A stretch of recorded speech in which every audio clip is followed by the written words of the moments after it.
We will continue with the lecture once again.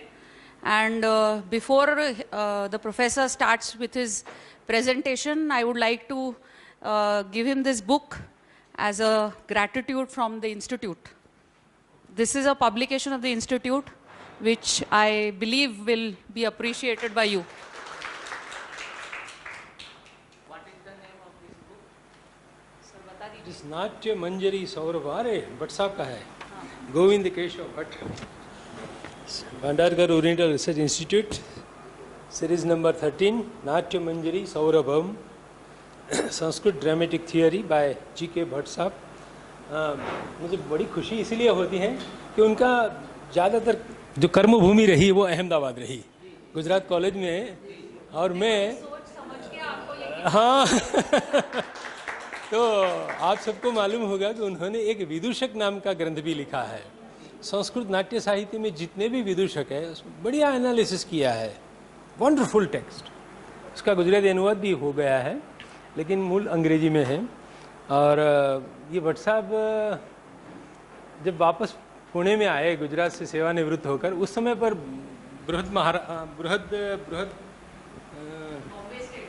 हाँ जो Bombay state था ना, तो गुजरात महाराष्ट्र एक थे, इसलिए यहाँ से रिक्रूट होकर मेरे गुरुओं के जो गुरु थे वो सब महाराष्ट्रियन है।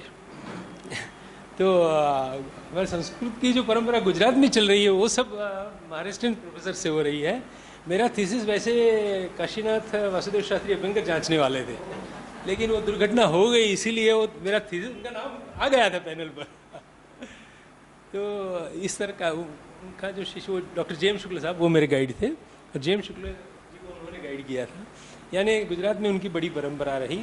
और ये भट्ट साहब को जब अभिवादन हुआ गुजरात में, तब मैं संस्कृत वर्ल्ड में एंटर हुआ था और उस ऑडियंस में था, तब मैंने देखे थे। और बाद में एक यहीं पर शायद 75 वर्ष हुए थे, यही ओसी थी, तब वाइट ड्रेस में थे। और हाँ 78 में he was delivering a lecture with a white dress, तब देखे थे। 2 बार मैंने उनके दर्शन किए हैं। थैंक यू यू, नमस्कार, वंडरफुल। हाँ प्रेसिडेंसी, यस, ऐसा कुछ था।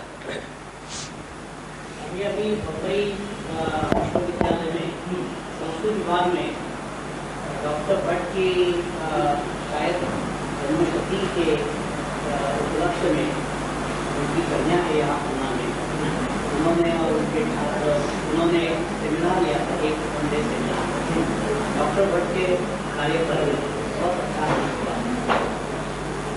और हम उनको तिलक महाराष्ट्र विद्यापीठ में वो अध्यापक थे, वो निमंत्रित रूप में अध्यापक, और नाट्यशास्त्र कालिदास के विषय में वो व्याख्यान देते थे। तो मैं देखता था कि रविवार सुबह व्याख्यान उनका रहता था, तो पूरा हॉल भर जाता था, और वो 1 घंटा 1.5 घंटा बोलते थे, तो फिर ड्रॉप्स है, तो इतना लोग आते थे, बाहर आते थे, तो जैसे हिप्नोटाइज किया। हमने सुना है कि गुजरात कॉलेज में जब उनके लेक्चर होते थे पूरा हॉल तो भरा ही रहता था। आसपास के साइंस कॉलेज के छात्र भी आए थे, खिड़कियों में बैठ जाते थे। और ये जो भाष के महाभारत निकाल के, तो महाभारत सागर के दक्षिण में हुए अलग अलग अंक है, ऐसी थियरी उन्होंने दी।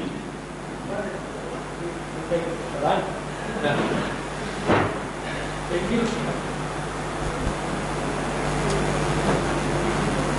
आगे बढ़ेंगे तो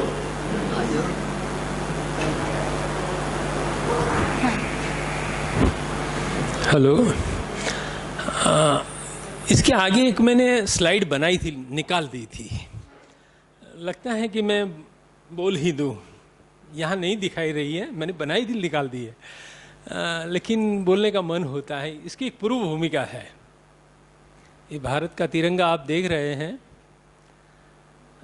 भारत का प्रतिनिधित्व दिखाने के लिए मैंने किया है, लेकिन मूल में मेरे मन में ये बात थी कि मैं ये कहूँ ऑडियंस को कि introduction to Indian textual criticism S M. Katre साहब ने जो किताब लिखी है, उसमें चैप्टर नंबर 2 में काइंड्स ऑफ टेक्स्ट ऐसा शीर्षक दिया है, पाठ के प्रकार, काइंड्स ऑफ टेक्स्ट। उसमें उन्होंने ऑटोग्राफ यानी कवि या शास्त्रकार का स्वहस्तलेख, immediate copy of the author, तुरंत की पहली प्रतिलिपि, और copies of copies to any degree, ये तीसरा प्रकार बताया है। 3 तरह के पाठ होते हैं। ऐसी उपस्थापना SM कत्रे साहब ने की है। मुझे लगता है कि मैं पुरोगामियों की विवेचना इसलिए करता हूं कि कितना मार्ग क्षुण्ण हो चुका है। हमारे अगली पीढ़ी के प्रोफेसर्स ने हमको क्या विरासत में विचार दिए हैं, उस पर तो पहले हमारी निगाह होनी ही चाहिए। उसमें यदि सुधार की आवश्यकता नहीं है तो हम एक्सेप्ट कर सकते हैं, लेकिन सुधार की आवश्यकता है तो कुछ और भी सोचना चाहिए।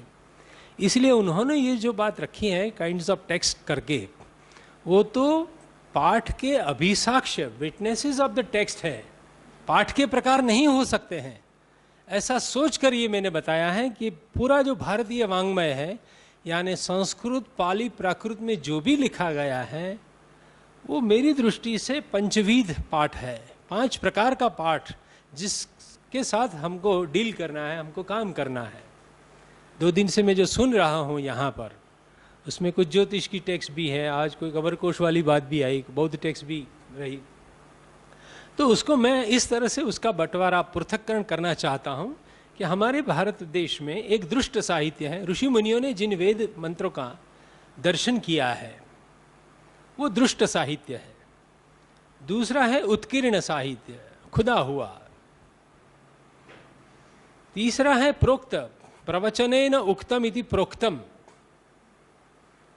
चौथा है कृत साहित्य, कालिदास कृतम शाकुंतलम समाप्तम, सिंगल ऑथरशिप वाली रचनाएं। एक 5वां प्रकार है श्रुत साहित्य, जिसमें भगवान बुद्ध और भगवान महावीर की वाणी आती है। वो उच्चरित साहित्य, वो पब्लिक में जाकर उन्होंने धर्मोपदेश किया, दार्शनिक विचार रखे। ये जो प्रोक्त साहित्य है वो मल्टी ऑथरशिप वाली रचनाएं हैं, जिसमें रामायण, महाभारत, अष्टादश पुराण, आयुर्वेद और नरेंद्र जी सुनिए, ये प्रोक्त में नाट्यशास्त्र भी आएगा। तो ये विकासशील कुछ कृतियां हैं, जिसमें भरत मुनि एक आर्टिस्ट हो गए, नाट्य रचना के संबंध में कुछ बोल दिया, लेकिन कालांतर में और भी कुशल नट आए जिन्होंने अपनी सोच भी भरत के नाम पर दाखिल कर दी। ऐसे सूत्र साहित्य, सूत्र साहित्य में मान लीजिए पाणिनि की अष्टाध्यायी, प्रोफेसर SD जोशी जी, उनकी स्मृति को भी मैं आज प्रणाम करता हूँ। वो मेरे आराध्य गुरुवर्य है, मैं बहुत गदगदित हूँ उनके नाम स्मरण मात्र से। उन्होंने क्या लिखा है पाणिनि की अष्टाध्यायी के संदर्भ में? वो कहते हैं कि पाणिनि की अष्टाध्यायी में अमुक अमुक सूत्र नहीं है, वैदिक सूत्र या तद्धित या कारक के अंदर अनअभिहिते 2, 3, 1 के अंतर्गत जो भी उपपद विभक्ति का विधान करने वाले सूत्र है, नमस्वस्ति स्वाहा वस्वधा, जिसमें अनअभिहिते की अनुवृत्ति अधिकार से आ रही है, वो सुसंगत नहीं है। तो क्या हम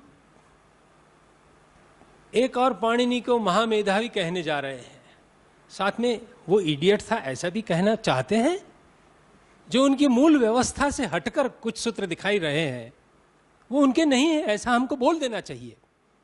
यानी वो अष्टाध्यायी में, सूत्रपाठ में इंटरपोलेशन देख रहे हैं। ऐसा तो हो ही नहीं सकता कि जो महामेधावी है वो एक साथ में मूर्खता भी दिखा दे। टांग सिगसामिनात्स्याः या टाभ्याम 20 सूत्र देने वाला, तृतीय विभक्ति के 3 प्रत्यय दिए उन्होंने, वो आंगी चापह ऐसे सूत्र बनाएगा।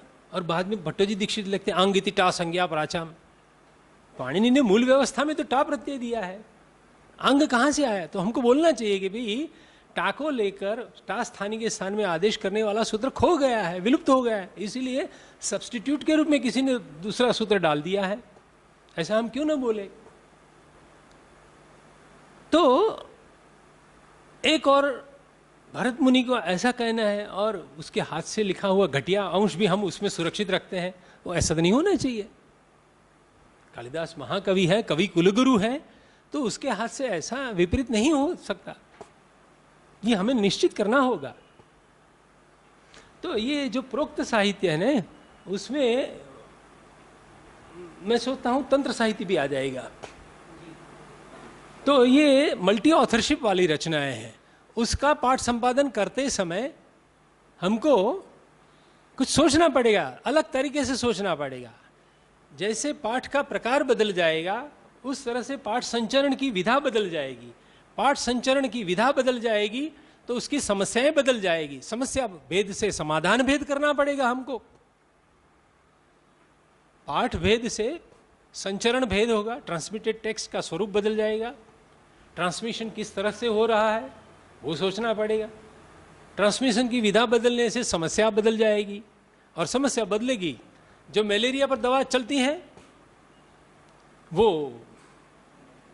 वायरल पे नहीं चलेगी। बुखार है, बुखार इज कॉमन टू ऑल, सब पांडुलिपि में बुखार लग गया है, लेकिन समस्या हर एक में अलग अलग है। आप समझे मेरी बात? श्रुत यानी भगवान बुद्ध और भगवान महावीर ने अपने हाथ में कलम कित्ता लेकर कुछ लिखा नहीं है कागज पर। न धर्म क्षेत्र कुरुक्षेत्र पर खड़े रहकर कृष्ण भगवान ने हाथ में लिखकर कृष्ण अर्जुन को गीता नहीं दी थी। ओरल पब्लिक लेक्चर, यीशु ख्रिस्त का भी सरमन ऑन द माउंट गिरी प्रवचन है, यीशु के गिरी प्रवचन। वो अपने शिष्यों को लेकर कोई चोटी पर चले जाते थे, वहां कुछ कहा करते थे, छात्र घर जाके लिख लेते थे। तो वो सुना हुआ साहित्य है। आप घर जाके जो नोट लिखेंगे हमारे गुरुजी ने ऐसा पढ़ाया, वो अलग होगी, वही गुरु से मैंने सुना है तो मेरी नोट अलग होगी। आप समझे? बुद्ध और महावीर का जो भी पाठ है वो श्रुत साहित्य में आता है। कालांतर में वो लिपिबद्ध हुए हैं, ग्रंथस्थ हुए हैं। पहले तो श्रुति से, गुरुमुख परंपरा से सुनते आए हैं, प्रवचन ही न उगता। व्यासपीठ पर बैठकर आज भी कथाकार लोग अपने घर की कहानियां सुनाते हैं, और हम मानते हैं कि ये श्रीमद् भागवत में लिखा है, ये रामायण में कहा गया है, ये महाभारत के उपाख्यान है। वस्तुतः ऐसा नहीं होता है। श्रवण है, लेकिन उसमें जो प्रवक्ता है, व्यासपीठ पर बैठा हुआ आज का आधुनिक कथाकार है, वो अपने घर की बात जोड़ता है महाभारत के नाम पर। मल्टी ऑथरशिप, अनेक कालखंड के अनेक प्रदेशों के लोगों ने मिलकर महाभारत बनाया है। मूल में ही है ना। आप देखिए, सबसे पहला मंगल श्लोक क्या बोल रहा है? नारायणं नमस्कृत्य नरं चैव नरोत्तमं देवीं सरस्वतीं वाचं ततो जयमुदीरयेत्। मूल नाम तो जय था। वैशंपायन ने उसमें भरत वंश की कथा जोड़कर भारत संहिता बनाई, और ये कथाकारों ने, सुत पुराणी लोग ने, शौनकादि मुनियों ने उसमें और नए आख्यान उपाख्यान जोड़कर उसको लक्ष्य शास्त्री बना दिया। महाभारत बनाया, धर्म काव्य। 8,000, 24,000, बाद में 1 लाख का कलेवर बना है। महाभारत में ये कहानी आती है। यानी ये प्रवचन के माध्यम से बनी टेक्स्ट है, नित्य विकसनशील। यानी उसमें मूल पाठ की गवेषणा करने की हम सोचे तो वो बात गलत है। क्या कर सकते हैं नरेंद्र जी, आप सुनिए। जो ऐसी प्रोक्त टेक्स्ट होती है उसमें हमें प्राचीन पाठ ये रहा होगा, प्राचीनतर इतना अंश रहा होगा, प्राचीनतम ये टेक्स्ट रही होगी। उसमें various levels of the text हमको फिक्स करना चाहिए। यही मूल नाट्य शास्त्र ऐसा नहीं कहेंगे। अमुक शताब्दी तक का स्वरूप ये है, उसके पहले वाला स्वरूप ऐसा रहा होगा, उससे भी पहला वाला मूल में इतना ही रहा होगा। आज जो एनसाइक्लोपीडिक टच नाट्यशास्त्र में है, सब कुछ मिल जाता है। संगीत भी है, मेकअप भी है, ड्रेसिंग भी है, दशरूप विधान भी है। तो संभव है कि मूल एक ही भरत ने नहीं लिखा होगा।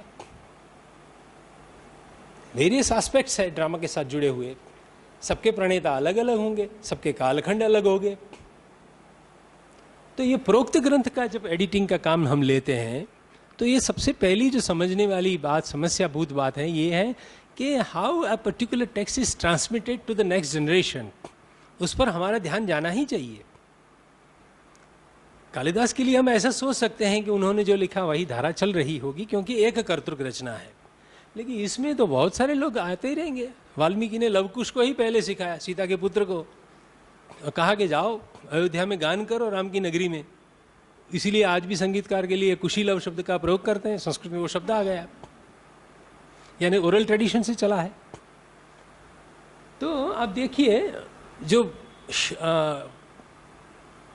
दृष्ट साहित्य है, मंत्र संहिताएं हैं, वो भारतीय पाठालोचना का कार्यक्षेत्र नहीं है। हम मानते हैं कि ब्राह्मण परंपरा में अष्टविकृति के माध्यम से वेद मंत्र को हमने सस्वर सुरक्षित रखे हैं, अद्यावधि सुरक्षित है, इसमें पाठालोचना की जरूरत नहीं है।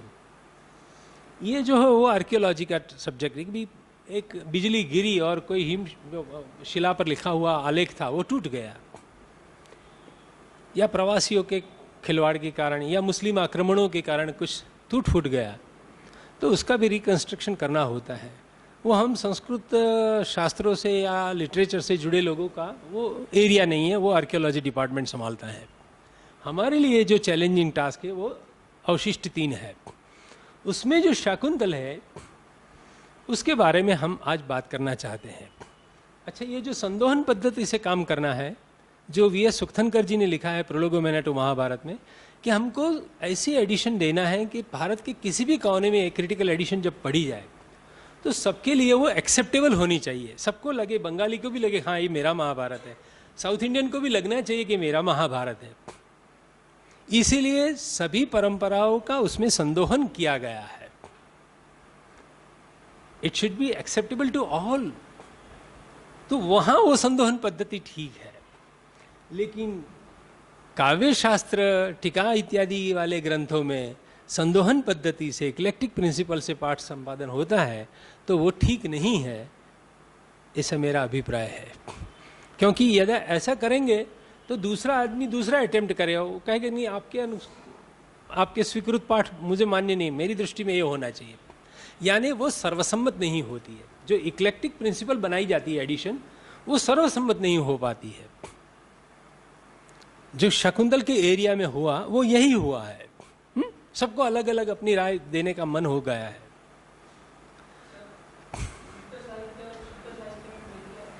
दृष्ट में ऋषि मुनियों ने वेद मंत्रों का दर्शन किया। हम वेद मंत्रों को अपौरुषेय मानते हैं। उसमें तो भगवान बुद्ध साक्षात थे, ऐतिहासिक व्यक्ति है, जिसके मुख से निकली वाणी हमने याद रख के कालांतर में लिपिबद्ध कर ली है। वो जैनों के आगम भी श्रुत में ही जाएंगे ना, वो भी महावीर के मुख से सुना है ना।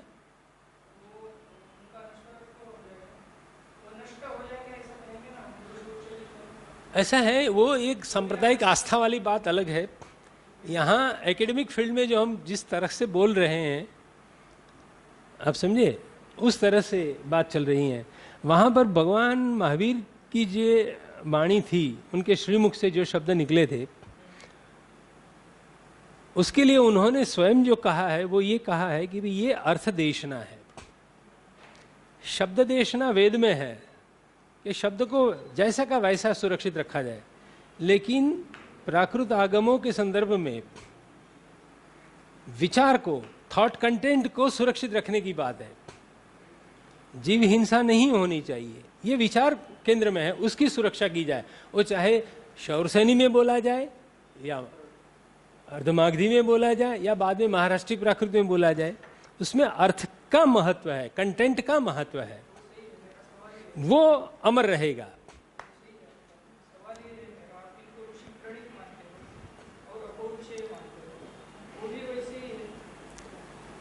ऐसा आप मान सकते हो, मुझे उसमें कोई आपत्ति नहीं है, आप ऐसा मान।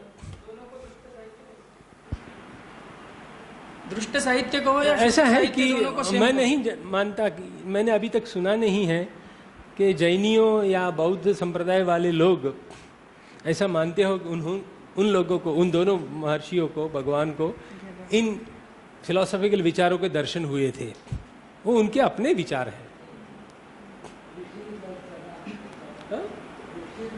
ऋषिर दर्शनात्, वो निर्वचन हम वैदिक संहिताओं के संदर्भ में ही लेते हैं। नहीं, आप उनको अपौरुषेय मानते हो वो मानिए तो उसमें मुझे कोई आपत्ति नहीं है। जैनिज्म की दृष्टि से क्या होगा, वो भी वैसे ही उनको जितना हम वेदों को महत्व देते हैं उतने ही वो आगम को महत्व देंगे। आप अगर इसको उच्चरित कहोगे तो वो मेरे नष्ट हो कहने जाएंगे। से महत्व नहीं घटता है भैया।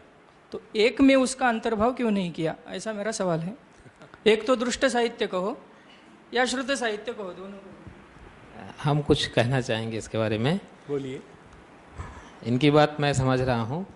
यहाँ क्रिटिकल एडिशन, ये मतलब टेक्सचुअल क्रिटिसिज्म एक अलग चीज़ है, आस्था अलग बात है। जैसे उदाहरण के तौर पे कबीरपंथी लोग कबीर को, जैसे महावीर को जैनी लोग मानते हैं, बुद्ध को बौद्ध मानते हैं, कबीरपंथी कबीर को मानते हैं। कबीर की साखियाँ हैं, बट कबीरदास स्वयं पढ़े लिखे नहीं थे, मसी कागज छुयो नहीं, तो उनका भी दोहा सवैया लोगों ने सुना, शिष्यों ने, और उसको लिपिबद्ध किया। वो उसी लिपि को यथावत मानते हैं। अब वो ये कहें कि इससे तो आप हमारे मतलब ऑथेंटिसिटी पर आप प्रश्न चिन्ह कर रहे हैं, असच में कबीर ने नहीं लिखा है। तो आस्था अलग है, कबीर का सुना हुआ है, तो कबीर को फिर चाहे दृष्ट मान लें और चाहे श्रुत मान लें, पर जब यहाँ बात आएगी तो हम श्रुत में रख सकते हैं। इससे आस्था नहीं घटनी चाहिए और न उनकी। धन्यवाद। सवाल वो है मेरा, एक जगह आप आस्था दिखा रहे हो, दूसरी जगह आप क्या भौतिक सोच रहे हो। हाँ?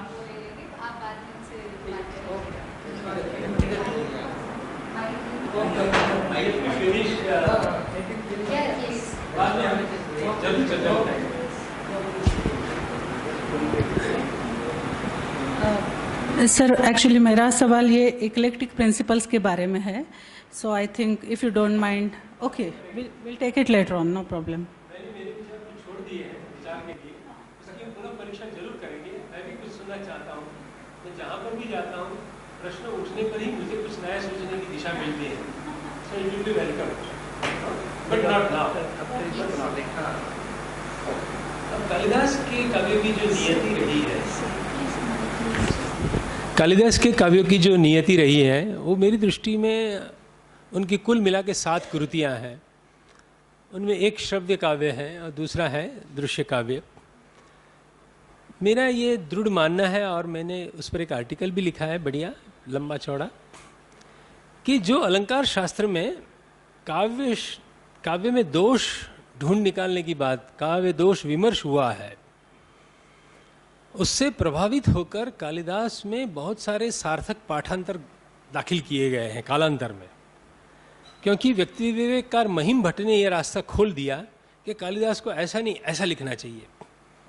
फलाने चरण में ये अविमृष्ट विधेयांश दोष आ रहा है, प्रक्रम भंग हो रहा है, तो ही इंट्रोड्यूसेस सम न्यू लाइन्स। व्यक्ति विवेक में महिम भट्ट ने ऐसा किया है। उसी रास्ते पर चलकर कालांतर में प्रतिलिपि बनाते समय बहुत सारे लोगों ने उसके जो पद्य काव्य है उसमें सार्थक पाठभेद दाखिल कर दिए। उसके सामने एक दृश्य काव्य का लॉट 3 नाटक भी है, मालविका है, विक्रम है और शाकुंतल है। वो रंगावृत्ति के रूप में नटमंडली के हाथ में गए तो रंगकर्मियों ने उसमें घुसपैठ कर दी। इंटरवेंशन हुआ है, मैं ये कहना चाहता हूँ। आज उपलब्ध हो रही पांडुलिपि के आधार पर हम ऐसा नहीं मान सकते हैं कि प्राप्त हुई पांडुलिपि के आधार पर सीधा हमारा साक्षात्कार कवि के साथ हो रहा है। बीच में ये लोग खड़े हैं। कालिदास के जो पद्य काव्य हैं उसमें खिलवाड़ करने वाले, पाद को, पूरे चरण को, पूरे श्लोक को बदल देने वाले, श्लोक के क्रम को बदल देने वाले लोग कौन हैं? व्यक्ति विवेक जैसे लिखने वाले, महिम भट्ट वगैरह लिखने वाले अलंकार शास्त्र के धुरंधर आचार्य हैं, जिन्होंने जो जो भी काव्य दोष ढूंढ निकाले उसका इलिस्ट्रेशन देने के लिए कालिदास के काव्य को ही उद्धृत किए कि देखिए मूल में आशय तो क्या था कवि शिक्षा का, कि देखिए कालिदास जैसा महाकवि भी ये गलती कर देता है, आप नई कविता करने वाले तो बच के रहिए। तो कवि शिक्षा देने के लिए काव्य दोष का उद्घाटन किया, उदाहरण में कालिदास को रखे। लेकिन जैसे ही व्यक्ति विवेककार आते हैं उन्होंने एक स्टेप और आगे बढ़ाया, न केवल काव्य दोष दिखाया, कलंक दिखाया, उसको सुधारने की चेष्टा भी की, नए नए चरण भी इंट्रोड्यूस किया। ऐसा नहीं, ऐसा लिखना चाहिए, बस रास्ता मिल गया। तो कालांतर में जब प्रतिलिपियां बनती थी रघुवंश, कुमार संभव, मेघदूत आदि की, तो वहां पर ये नए सूचित पाठ वेद को भी कालिदास प्रणीत मानकर दाखिल कर दिए गए हैं। एक स्वतंत्र अभ्यास का मेरा विषय है जिस प्रकाशित हो चुका है वो भी। लेकिन जो उनकी नाट्य कृतियां हैं, मालविका वगैरह, उसमें रंगकर्मियों का इंटरवेंशन हुआ है। इसलिए मैं बोल रहा हूं कि आज उपलब्ध होने वाली पांडुलिपि के आधार पर हम ऐसा नहीं मान सकते कि कालिदास से सीधा हमारा साक्षात्कार हो रहा है। ये सब अंधेरे में खड़े लोग खड़े हैं जिन्होंने कालिदास की वाणी को अपने मूल स्वरूप से विचलित कर दी है। वो इंटेक हम तक पहुंची ही नहीं है। तो मूल पाठ की जो दुर्दशा है उसमें सार्थक पाठांतर है, क्रम भेद है, प्रक्षेप है, संक्षेप आदि का जटाजूट है। जैसे मैंने पहले कहा कि शीर्षक से लेकर अंतिम भरत वाक्य पर्यंत का एक भी वाक्य सलामत नहीं है शाकुंतल में, इतने सारे पाठ भेद है। इन पाठों के प्रतिलिपिकरण की सुदीर्घ परंपरा भी चली है।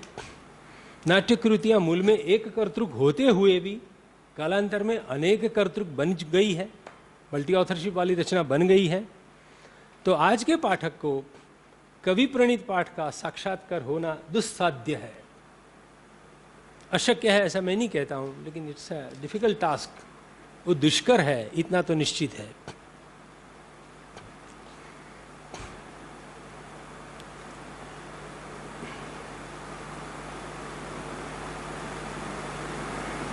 क्या स्टैटिक क्यों हो गया भैया?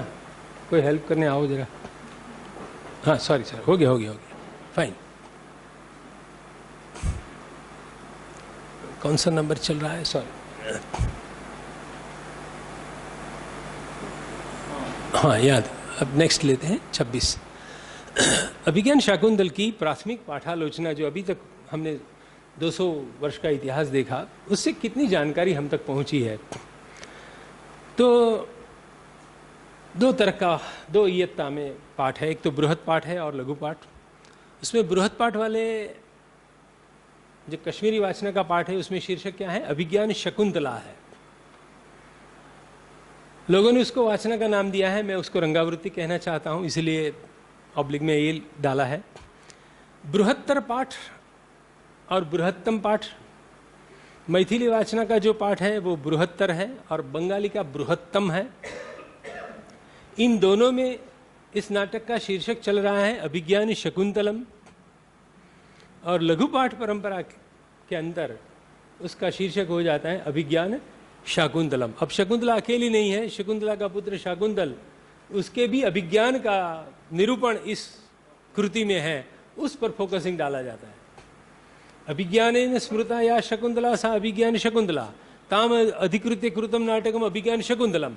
वो बंगाली और मैथिली में रहा, लेकिन Abhigyan Purvika Shakuntala, from the first act to 7 act आप देखते जाइए, जहां पर भी दुष्यंत शकुंतला को मिलता है वहां पहले अभिज्ञान की बात आती ही है। वो केवल पंचम अंक का विषय नहीं है, 7वें अंक में आप देख लीजिए, जहां जहां दुष्यंत शकुंतला को मिलेगा किसी न किसी तरह का अभिज्ञान की बात चलती रहती है।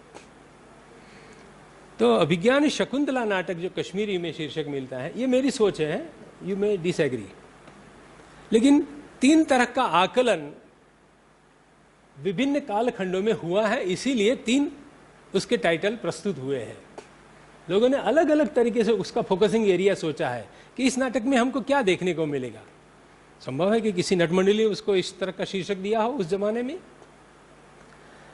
और दाक्षिणात्य जो पाठ है वो सम्मिश्रित है और संक्षिप्त किया गया पाठ है, और देवनागरी सम्मिश्रित तो है ही लेकिन संक्षिप्त तर भी है। यानी कुल मिला के 5 तरह का शाकुंतल आज प्रिंटेड फॉर्म में हम देख रहे हैं। पठन पाठन में, यूनिवर्सिटीज़ में, कॉलेजेस में जो चलता है वो केवल देवनागरी पाठ है, और हम मानते हैं कि हम खुश हैं, कालिदास से भेंट हो गई हमारी, रसास्वाद हो रहा है, और 4 की और हमारा ध्यान ही नहीं है। ये एक दुर्भाग्य है कि सच क्या होगा इसकी कोई सोच चिंता करने वाला ही नहीं है। अब ये जो आप देख रहे हैं, oh sorry, thank you, fine.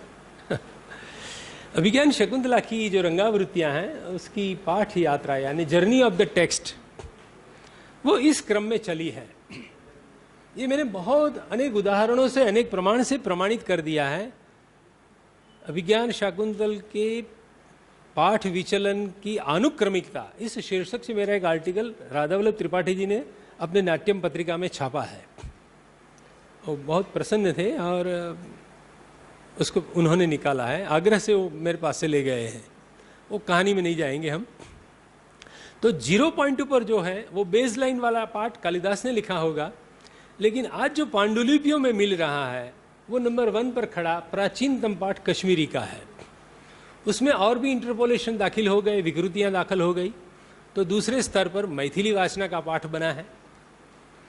उसमें और भी कुछ नया जोड़ दिया गया, बदल दिया गया, तो वो बंगाली वाचना का पाठ बन गया। वो तीसरे क्रमांक पर खड़ा है, जो बृहत्तम पाठ है। बाद में एक्शन रिएक्शन तो साथ में चलता है हिस्ट्री में, बढ़ावा देने की, नए नए श्लोक डालने की प्रवृत्ति होती है, तो कटौती भी होगी ही कभी न कभी। तो बड़ा झटका देकर दाक्षिणात्य पाठ बनाया गया। तृतीय अंक के 2 दृश्य निकाल दिए गए, जिससे हम सब लोग वंचित हैं। मूल में कालिदास ने क्या लिखा था?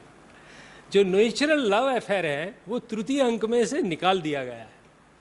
हम कोई जानते ही नहीं मूल में क्या लिखा है कालिदास ने। मैं अभी दिखाऊंगा आपको। उसमें और भी कटौती करके देवनागरी पाठ बनाया गया है, जो ईश्वर चंद्र विद्यासागर के कहने से हमने मान लिया है। पठन पाठन में वो चल रहा है।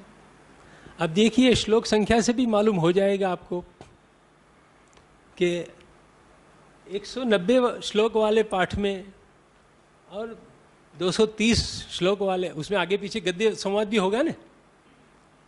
आप समझे कितना भाग निकल गया है। और ये डिस्कशन का विषय यूनिवर्सिटी में होता ही नहीं है, रिसर्च का कोई मुद्दा ही नहीं बनाया किसी ने। उसको जेन्युइन है या नहीं उस पर तो सोचना चाहिए ना। सोचने वाले एक थे, बेलवेलकर साहब। उनके आर्टिकल विदेशों में छपे। एक दुर्भाग्य रहा हम लोगों का, कोई यहाँ आए ही नहीं हमारे हाथ में। हम उसके पीछे पड़ गए और हम ले आए हैं। हमारे पास सब कुछ सामग्री है, बार बार हम उसका पाठ करते रहते हैं। उनकी दी हुई शिक्षा दीक्षा से ही हम काम करते हैं। तो this is the total gist of my findings. अब आगे बढ़ते हैं। अब मैं जब कहता हूं कि ये वाचना नहीं है, ये रंगावृत्ति है, रंगभूमि के लिए किसी नटमंडली ने बनाया हुआ पाठ है, तो रंगावृत्ति के लक्षण किसको कहेंगे? आप प्रश्न मुझे करेंगे, उसका ये मैं उत्तर दे रहा हूं कि पात्र सृष्टि के नाम, वेशभूषा एवं रंग सज्जा में परिवर्तन जब दिखाई पड़ते हैं तो मानना पड़ता है कि ये रंगावृत्ति है। आप सोचते हैं कि दुष्यंत कितने तरह के लिखा जाता है? नायक का, हीरो का नाम दुष्यंत तो प्रचलित है ही। हाँ, कश्मीरी में डबल श है, दुष्यंत। बंगाली में विसर्ग वाला दुष्यंत। मैथिली में दुष्मंत, दुष्मंत। ये कब होगा? किसी नट विशेष जब मंच पर खड़ा रहेगा, उसके भ्रष्ट उच्चारण रहे होंगे, तब दुष्मंत आया होगा ने। दुष्मंत, दुष्वंत। पांडुलिपियों में हीरो का नाम 4-5 प्रकार का चल रहा है। तो जब वेशभूषा अलग दिखाई पड़ती हैं, रंग सज्जा अलग हो जाती हैं, तो मानना पड़ता है कि रंगावृत्ति का ही पाठ है। एक ही अंक के 2 दृश्यों का उपस्थिति क्रम आगे पीछे हो जाता है। दृश्यावली आगे पीछे कब होगा? ये लिपिकार का प्रमाद है ऐसा हम नहीं कहेंगे। ये लिपिकार का प्रमाद है ऐसा नहीं कहेंगे। ये मंचन के दौरान किया गया है।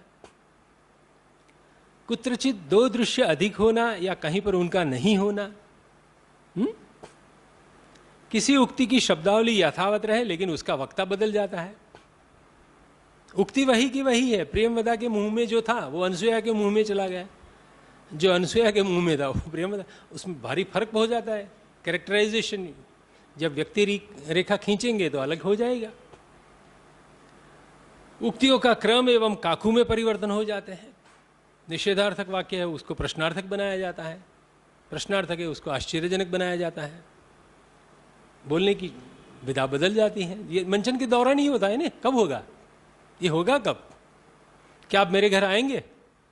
क्या आप मेरे घर आएंगे? दोनों में अंतर है। आप समझे? एक काकू परिवर्तन से वो नट लोग ही करेंगे ना, कौन करेंगे?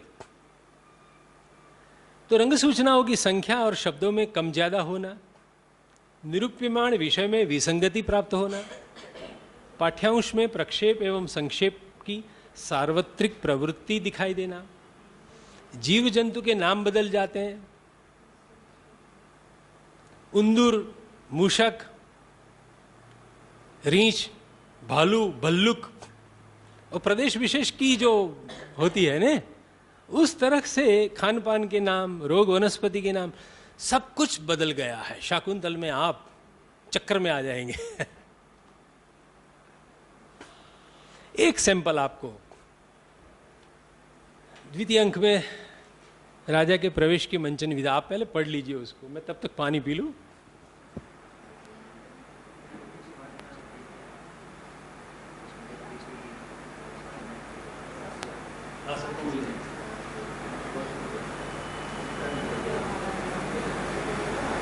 देखिए कश्मीरी भाषा में आता है, बाणासन हस्ताभिर यमनिवी परिवृतो वन पुष्पमालाधारी, यानी राजा के गले में वन पुष्पों की माला है और उसके आसपास में यवनियां खड़ी हैं।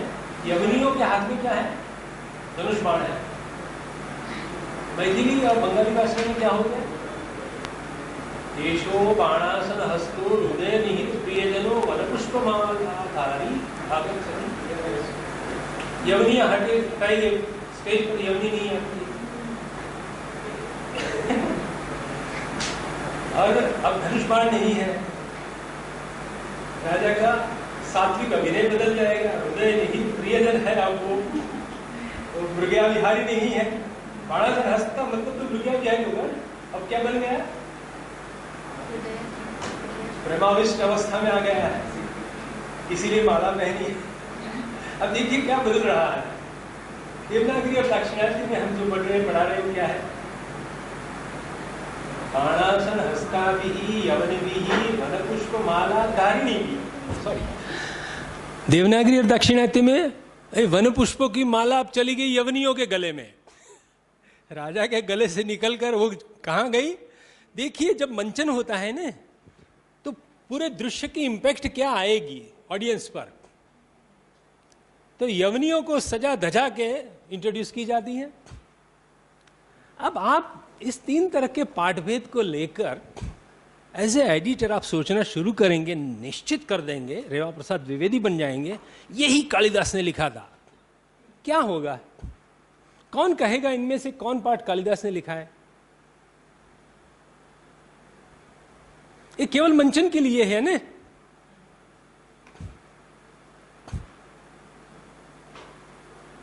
उससे अधिक क्या सबूत दिखाया जाए? ये केवल स्टेज स्क्रिप्ट है। उसका ये और भी प्रमाण है, 7 अंकों में बिखरे हुए हैं।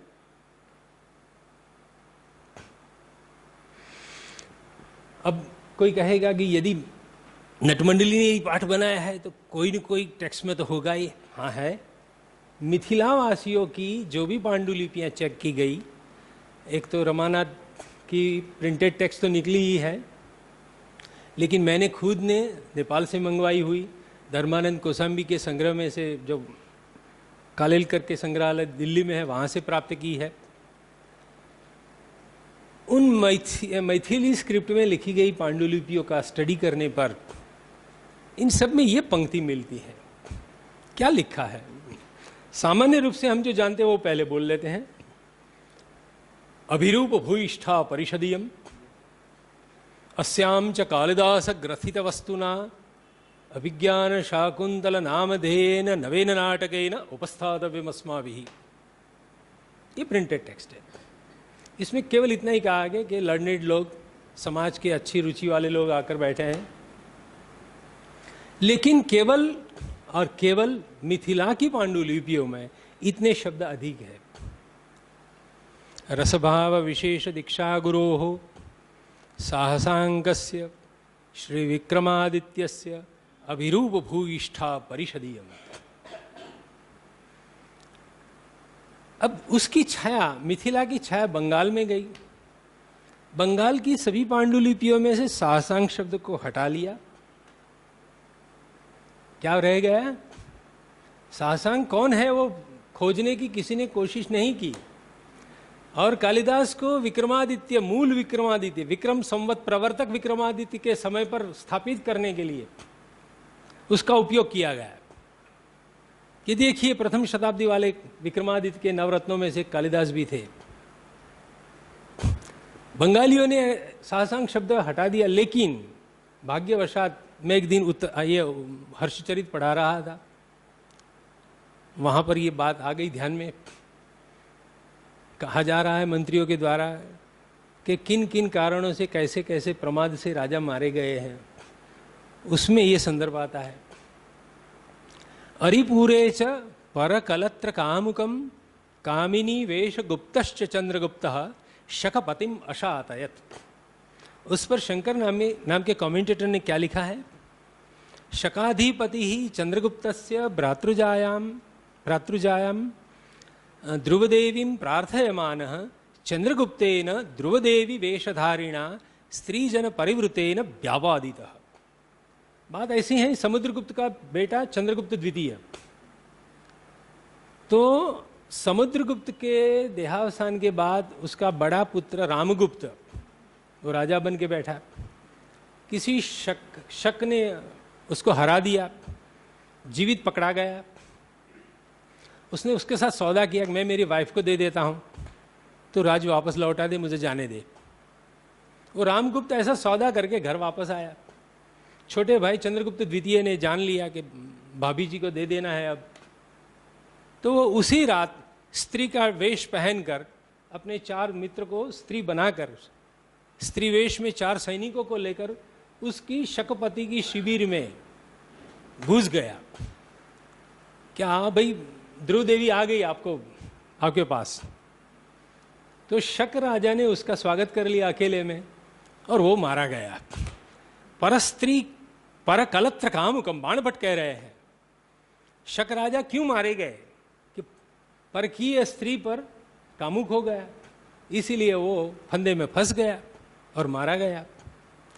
इसीलिए उनके पिता समुद्रगुप्त को जो पराक्रमांक की पदवी दी गई थी, तो चंद्रगुप्त द्वितीय को साहसांग कहा गया, क्योंकि उसने साहस किया, दुश्मन के घर में जाकर उसको मार दिया स्त्री वेश धारण करके। अब मैं स्त्री बन के चाहता हूं तो मुझे सबसे पहले ये मेल वॉइस को भूलना पड़ेगा, लेडी वॉइस में बोलना पड़ेगा, तब नहीं तो पकड़ा जाऊंगा। और पकड़ा जाने का मतलब यह कि होता मौत। क्या होगा, व्हाट नेक्स्ट? तो ये अभिनय कला आई पुरुष होते हुए भी स्त्री के रूप में बोलना। ये रसभाव विशेष दीक्षा गुरु है ना, उन्होंने अपने जो 4 मित्र को ले गया था उसको भी how to walk like a lady वो भी सिखाया होगा। स्त्री बन के चलना है, क्योंकि यदि आपकी चाल से भी पकड़ में आ गई ये पुरुष है तो भी मर जाएंगे। उसने किसी को एक्टिंग भी सिखाई। अब उसी चंद्रगुप्त द्वितीय ने घर आकर उस ध्रुव देवी से शादी भी कर ली, अपने भाई रामगुप्त को मार भी दिया और राजगादी ले ली। उसी समय पर प्रथम शताब्दी में जो कालिदास ने अभिज्ञान शाकुंतल नाटक लिखा था, वो 4वीं शताब्दी में मिथिला वासियों ने स्टेज स्क्रिप्ट में परिवर्तित करके अधिक श्रृंगारिक श्लोक दाखिल करके उसकी सभा में खेला था। ये स्टेज वर्जन है मिथिला का। 4वीं शताब्दी में ये उसका नव संस्करण हुआ। ओरिजिनल टेक्स्ट जो कश्मीर की थी वो चंद्रगुप्त द्वितीय के समय में बदली गई है, उसका ये प्रमाण है, जिसके बारे में बाणभट्ट बोल रहे हैं, जिसके बारे में बाद में रामचंद्र गुणचंद्र ने भी एक संस्कृत नाटक लिखा है देवी चंद्रगुप्तम, उसमें भी इसी का संदर्भ आता है। यानी पूरे संस्कृत साहित्य में इस घटना को बार बार कही गई है। तो मिथिला में जो ये शब्द मिलते हैं, इससे प्रमाणित होता है कि मैथिली वाचना के नाम पर जो पाठ है वो एक्चुअली मिथिला की रंगावृत्ति है।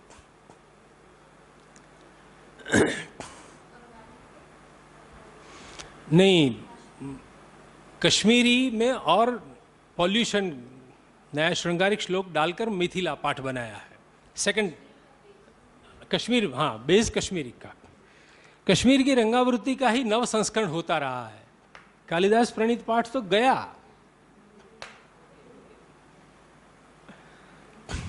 आगे बढ़ेंगे।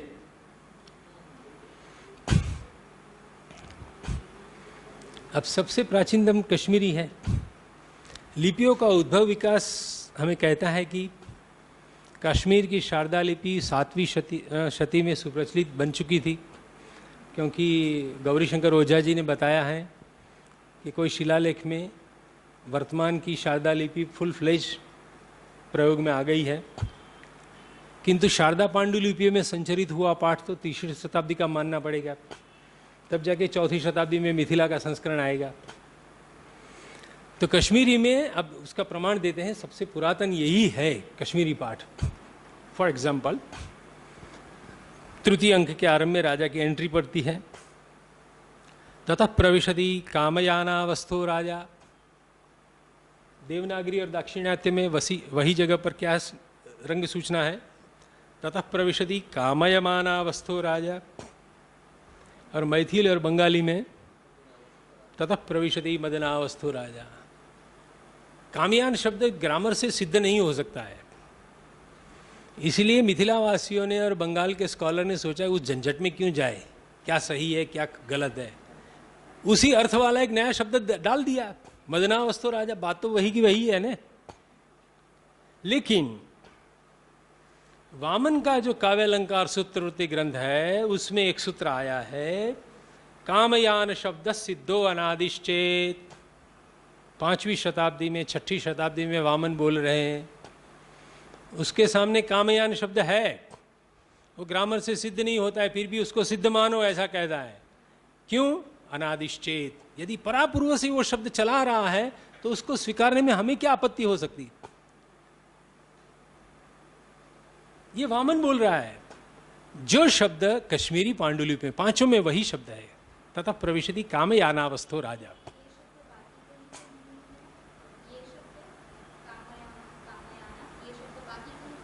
कहीं पर नहीं है, केवल 5 शारदा पांडुलिपियां जो मैंने गिनाई केवल शाकुंतल में, और यही कालिदास ने रघुवंश में यही शब्द प्रयोग किया है, कामयान। तो अनादिकाल से चला आ रहा है। हाँ, और उस श्लोक में कोई पाठभेद नहीं है। और उस श्लोक में कोई पाठभेद नहीं है। अतः सिद्ध होता है कि कश्मीर की शारदा पांडुलिपियों का पाठ ही प्राचीनतम हो सकता है। ठीक है। अब इंटरनल और एक आंतरिक संभावना, इंट्रांसिक प्रोबेबिलिटी। शकुंतला विदाई का प्रसंग चल रहा है। मैथिली, बंगाली, दाक्षिणात्य और देवनागरी में शकुंतला पूछती हैं जाते समय, ससुराल जा रही है, तात कण्व को पूछती हैं, कथम इदानीम तातस्य अंकात परिभ्रष्टा मलय पर्वताद उन्मूलितेव चंदन लता देशांतरे जीवितम धारयिष्यामि। पापा मैं तपोवन से जा रही हूँ, हस्तिनापुर में जाना है, राजघराने में पटरानी बन के जाना है, तो वहाँ कैसे एडजस्ट हो पाऊंगी। पापा के घर तो यज्ञ वेदी की तैयारी करना, फूल ले आना, मालिनी नदी से जलकुंभ ले आना, वो तो ठीक छोटी मोटी सेवाएं करती रहती थी। अब राजघराने में पटरानी बनकर बैठना है।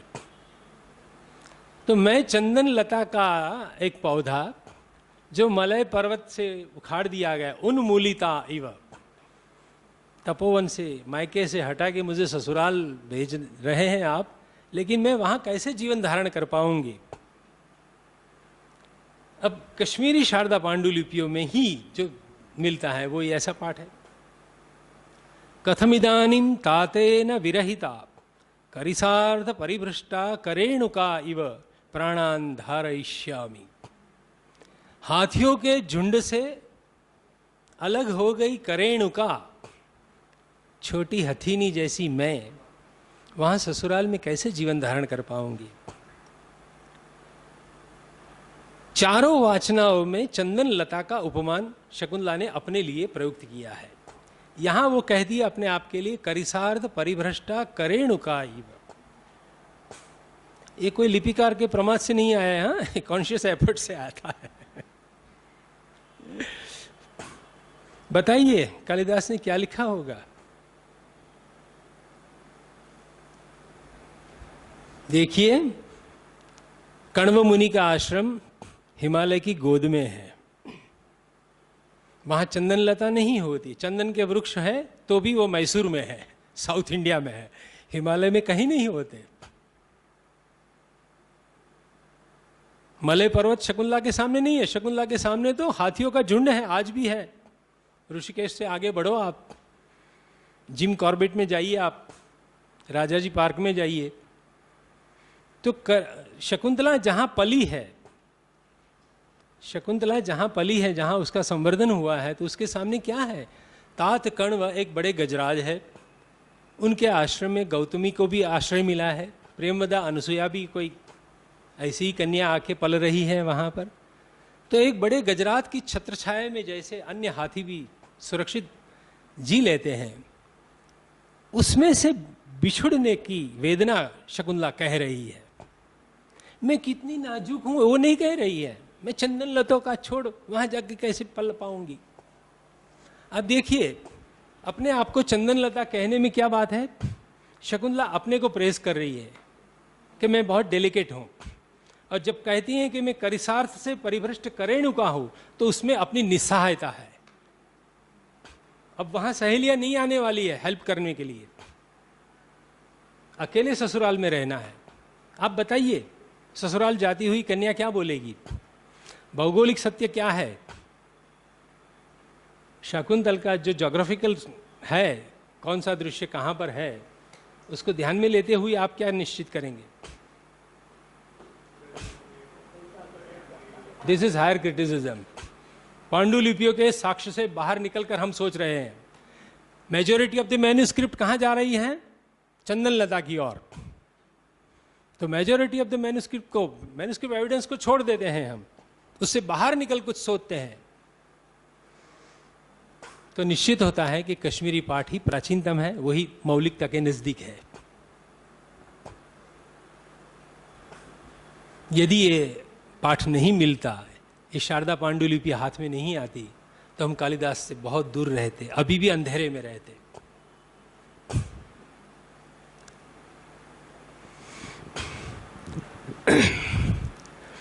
अब दो पक्ष के बारे में हम चर्चा कर लेते हैं। कालिदास प्रणीत लघु पाठ में प्रक्षेप हुए होंगे। इस प्रथम मत के पक्षधर कौन कौन है? ईश्वर चंद्र विद्यासागर, शारदा रंजन राय, पी.एन. पाटणकर, रेवा प्रसाद द्विवेदी इत्यादि का विद्वत समूह है। उसके ऑपोजिशन में मूल में बृहद पाठ भी होगा और संक्षिप्त पाठ कालांतर में बनाया गया होगा। इस द्वितीय पक्ष के पक्षधर डॉक्टर बेलवेलकर जी है और डॉक्टर दिलीप कुमार कांजीलाल है।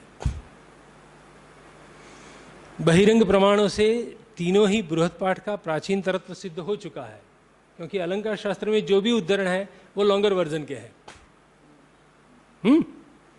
उन तीन में भी कश्मीरी पाठ का लिपि के समय के आधार पर, वामन के उद्धरण के आधार पर, और हमने जो अभी आंतरिक संभावना आपको दिखाई करिसार्थ परिभ्रष्टा वाली, उन पाठांतर की प्राप्ति होने से इन तीन प्रमाणों से कश्मीरी पाठ ही प्राचीनतम अवेलेबल जो ओल्डेस्ट टेक्स्ट हो सकती है वो कश्मीर की ही सिद्ध होती है।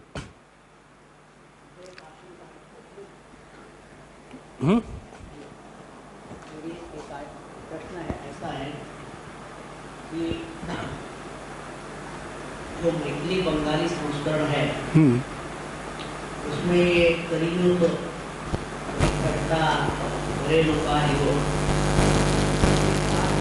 वेद के रूप में भी नहीं है। परिवर्तन करने की कारण क्या है? मैं सोचता हूं कि चंद्रगुप्त द्वितीय के समय में ये जो हो रहा है नया संस्करण, तो उसका साम्राज्य पूरे देश में फैला हुआ था गुप्त काल में। तो उन लोगों के परिचय में वो चंदन लता आ गई थी। उज्जैन में भी वो विजय प्राप्त करके अपने आप को विक्रमादित्य बिरुद से अलंकृत कर लेता है। ओरिजिनल तो विक्रमादित्य ओरिजिनल व्यक्तिवाचक नाम है, लेकिन जब चंद्रगुप्त द्वितीय मगध से, बिहार से चलकर अवंतिका पर भी आक्रमण कर लेता है, वहां के शकों को भी हटा देता है, तब वो अपने आप को नया विक्रमादित्य घोषित करता है। 4वीं शताब्दी में, और उसका साम्राज्य दक्षिण में भी फैलता है। तो उस समय पर जो चंदन लता का संस्पर्श मैथिली पंडितों को मिल गया होगा कि ऐसा भी कोई होता है जिसको एक जगह से उठाकर दूसरी जगह पर नहीं रखा जा सकता है, तो संभवतः नया परिचय होने के बाद गुप्त वंश में ये इंट्रोड्यूस हुआ होगा, ऐसी मेरी धारणा है। आई मे बी रॉन्ग। ओके, आगे बढ़ेंगे। फाइन।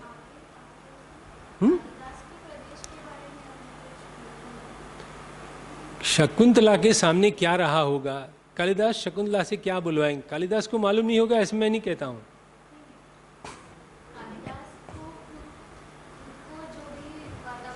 हाँ, ये हाँ, बात ऐसी है, कालिदास के बारे में ऐसा माना जाता है कि उसको ज्योग्राफी का एकदम परफेक्ट ज्ञान है। वो जहाँ पर भी जिस चीज़ का, जिस स्वरूप का निरूपण करता है वो आज भी देखा जा सकता है। मोस्ट ऑथेंटिक पोएट माना जाता है। वो कल्पना जन्य निरूपण वर्णन करने वाला कवि नहीं माना है। सभी विद्वान इस बारे में सम्मत है। नहीं, उस पर हम नहीं जाएंगे अभी शकुंतला पर ही टिके रहे। नहीं, मार्ग से भटक जाना नहीं चाहिए। एक और इसका उत्तर देना जरूरी नहीं है। जैसे कि आपने अभी आपका मत है कि कश्मीरी पाठ ये ओल्डेस्ट है और ज़्यादा प्रामाणिक लगता है। तो इसी सिलसिले में तो मैंने एक उदाहरण मेघदूत का दिया, जिसमें आषाढ़ प्रथम दिवस और प्रथम दिवस है। तो वज्रदेव के टीका में है लिपि सारूप्य मोहात प्रथम दिवस है ऐसा शकार थकारयो हो लिपि सारूप्य मोहात केचित प्रशम इति आहुहु या ऊचुहु ऐसा लिखा है। मेरे ध्यान में है वो बात।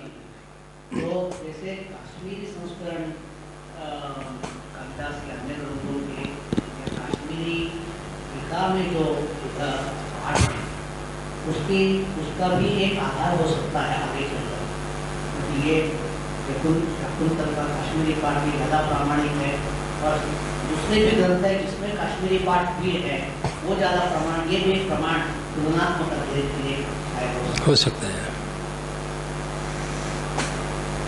अब ऐसी बात है भैया, मैंने जो बात छेड़ी है वो निश्चित रूप से आपके दिमाग में हजारों प्रश्न खड़े कर ही देंगे, लेकिन यदि और भी रोचक बात सुननी हो तो मुझे बीच में इंटरप्ट न करें।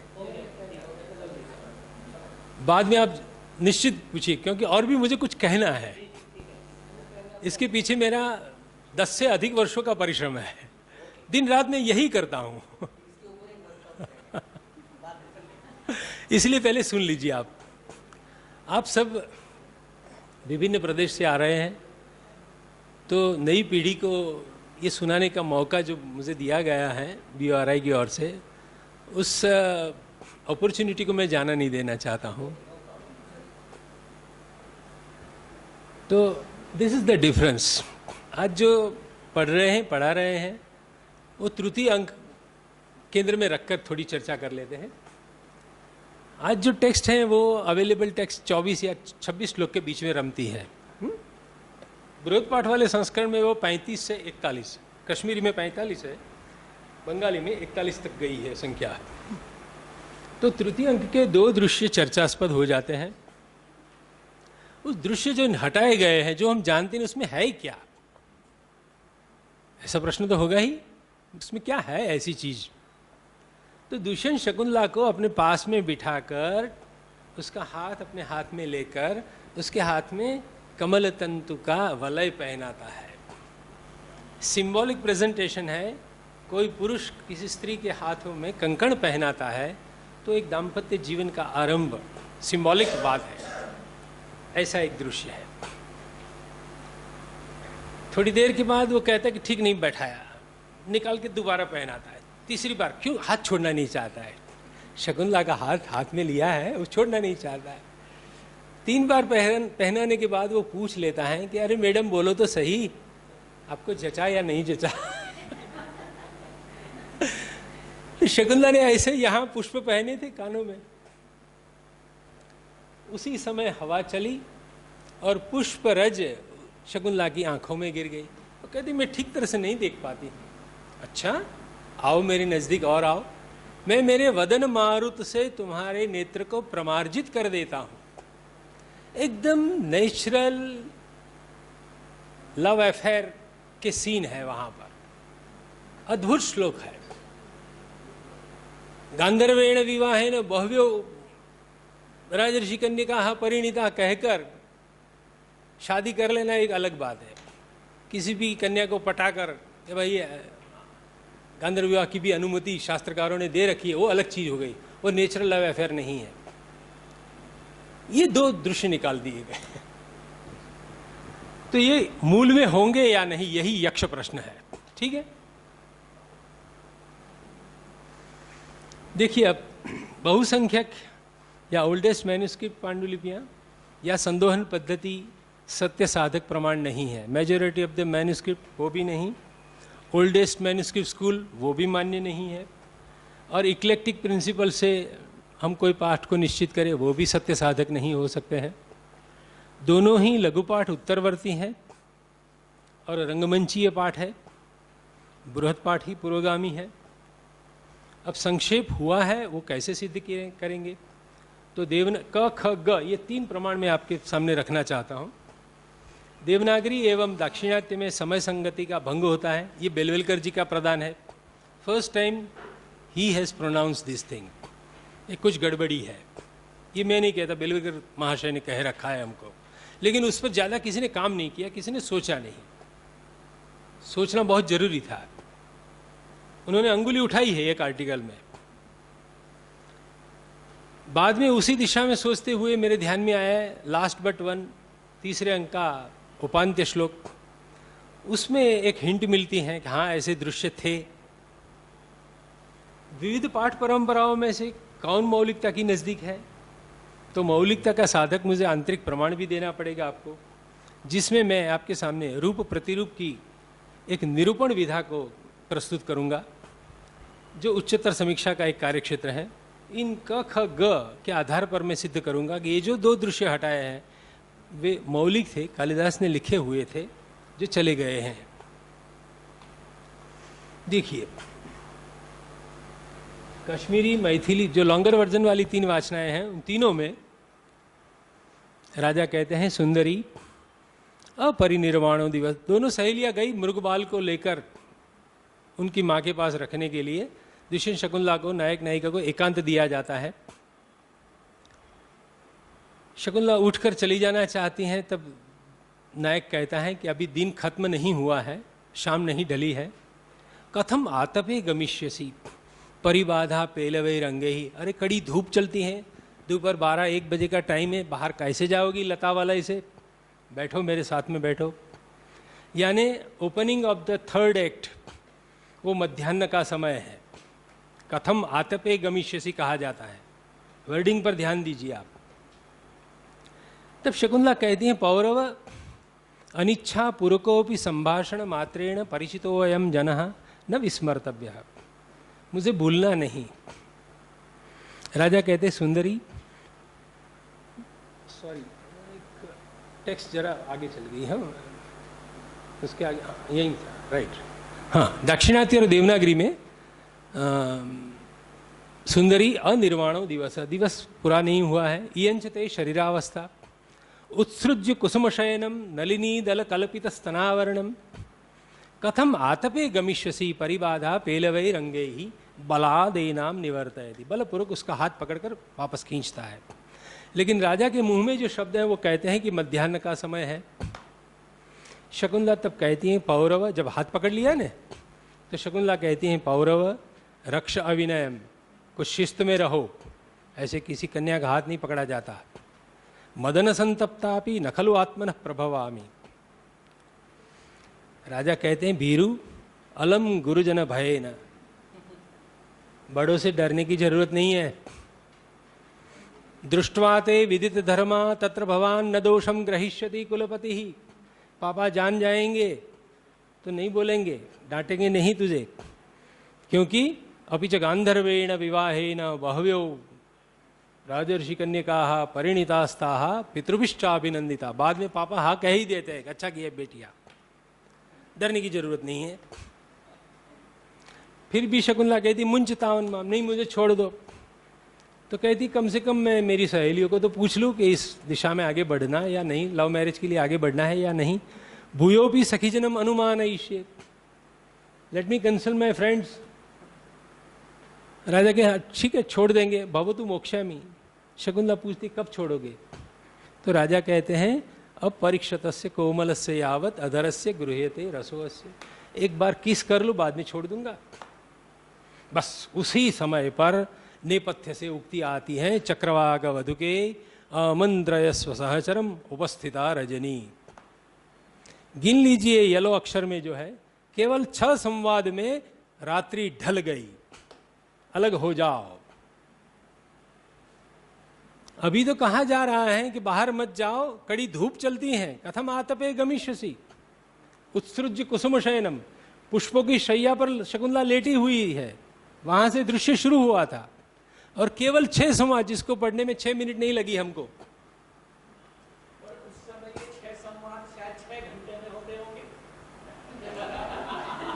बेलवलकर जी कहते हैं कि इतनी जल्दी से ये लव सीन पूरा नहीं होना चाहिए, उसमें कुछ गड़बड़ी लगती है, समथिंग इज मिसिंग, वो उन्होंने पॉइंट आउट किया था। अब जब कश्मीरी वाचना वाला पाठ मिल गया, उसमें तीनों समय सूचनाएं हैं, मध्याह्न काल, सायंकाल और रात्रि। दिनावसान छाएव पुरोमूलम वनस्पते। इसमें कुछ और भी बीच में दृश्य है, लेकिन ये स्लाइड में समाविष्ट नहीं हुआ है पाठ्यांश।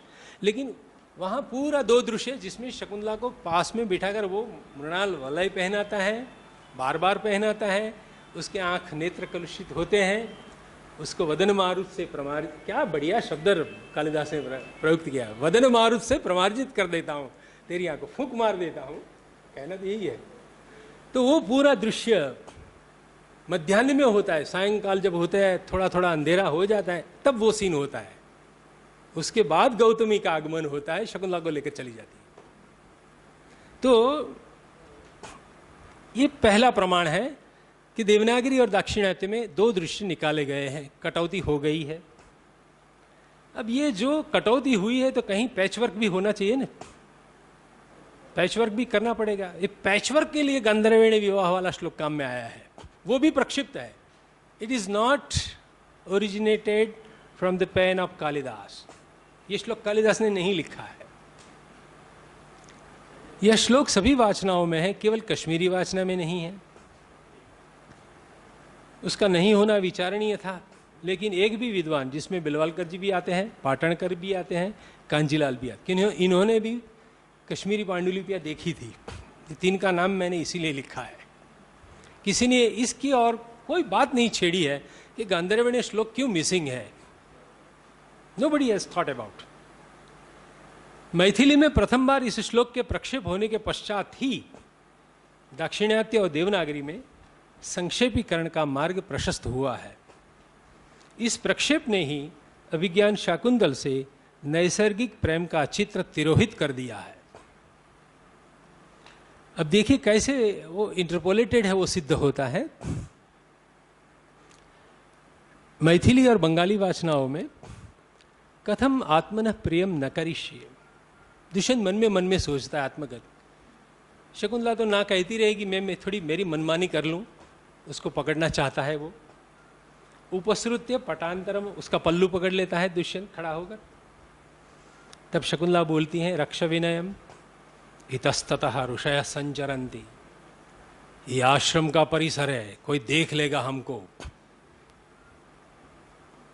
ये जो ब्रैकेट में मैंने डाला है, मैं उसको प्रक्षिप्त मानता हूं, क्योंकि तब राजा बोल रहे हैं सुंदरी अलम गुरुजनाद भयेन नते विदित धर्मा तत्र भवान कण्व खेदम उपयास्यति, गांधर्वेण विवाह वाला श्लोक। अब बाद में वो रंग सूचना आती है, दिशो देखने लगता है मैं कहाँ खड़ा हूँ, कथम प्रकाशम निर्गत हो, उसमें क्या मैं लाइट में आ गया। जो अंधेरे में लता वलय में छिप कर बैठे थे, वहां से उसका पल्लू पकड़ने के लिए दुष्यंत बाहर गया है।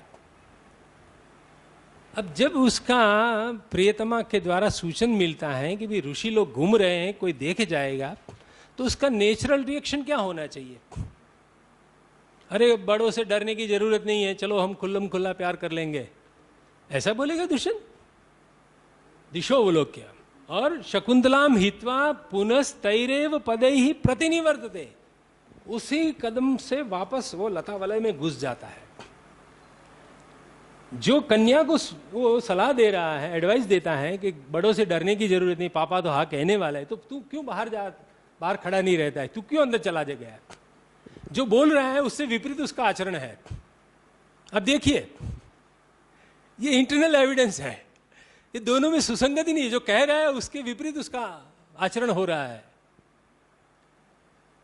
तो 7 अक्षर, ये जो अनुष्टुप छंद है वो भी थोड़ा ठीक नहीं है। नॉर्मली मेरा ऐसा मानना है कि पादांतम वाक्यम होता है, 8 अक्षर का पाद होता है अनुष्टुप में, तो वहाँ वाक्य पूरा बन जाता है नॉर्मली। ये ताहा का अन्वय तो बाद में वहाँ पीछे जाता है। ये अनुष्टुप की रचना भी ठीक नहीं लगती है। तो लगता है कि शकुंतला की उक्ति का पूर्वानुसंधान जो ऋषय संचरंती के बाद इमीडिएटली क्या होना चाहिए, दिशोवलोक, ये मेरी अनुमान की बात है। जो मैंने 2013 में NMM से मेरी बंगाली कमेंट्री चंद्रशेखर चक्रवर्ती की फर्स्ट टाइम मैंने एडिट की है, लंदन से 2 मैन्युस्क्रिप्ट मंगवाई थी, चंद्रशेखर चक्रवर्ती की संदर्भ दीपिका टीका। 2013 के पुस्तक की प्रस्तावना में मैंने लिखा है कि ये प्रक्षिप्त है। बाद में जब ये शारदा पांडुलिपि आई तो ये बात सही निकली, उसमें मैन्युस्क्रिप्ट एविडेंस भी मिल गया। आप देखिए, उसका मैंने देवनागरी कर दिया है। शकु यानी शकुंतला, कृतक रुष्टा, पौरव रक्षवीणाम, ईदो ईदो इसबो संचंती। राजा कहते हैं दिशोवलोक्य कथम प्रकाशमस्मि निर्गतः ससंभ्रमम। इसमें गांधर्विणी विवाह श्लोक नहीं है। ये ऑक्सफोर्ड यूनिवर्सिटी की बोडेलियन लाइब्रेरी की 159 नंबर की मैन्युस्क्रिप्ट है और ये भांडारकर इंस्टीट्यूट की मैन्युस्क्रिप्ट है, उसमें भी वही बात है।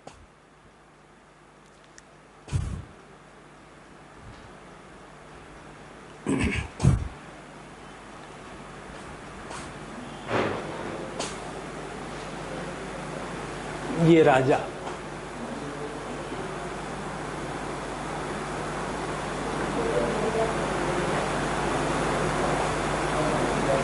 नहीं, यहां से शकुंतला कृतकरुष्टा रक्षवीणाम इदो इदो इसवो संचंती। राजा दिशोवलोक्य कथम प्रकाशम अस्मि निर्गतः।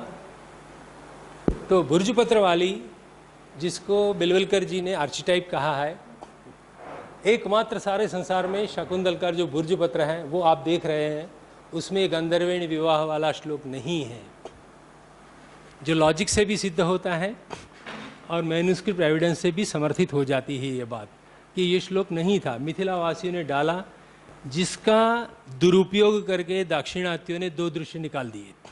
अल्प समय में उस नाटक को मंच पर प्रस्तुत करना था, तो लंबा जो नेचुरल लव अफेयर वाला सीन था उसमें कैंची चला दी गई, 2 दृश्य निकाले गए और स्मृति वचन को पुरस्कृत करके दुष्यंत के मुंह में रख के गांधर्व विवाह मान्य है। हाँ, सेंसरशिप लग गई। नहीं, बड़ी दुख की बात है कि भारत का साहित्य जगत इतनी अच्छी बात से वंचित है।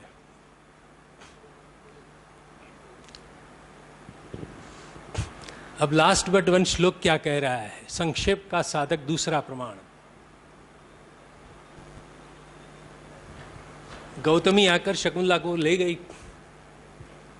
ले जाने के बाद दुष्यंत सोचता है कि मैं कैसे बाहर जाऊं, तू नहीं लेकिन तेरी फोटो तो है।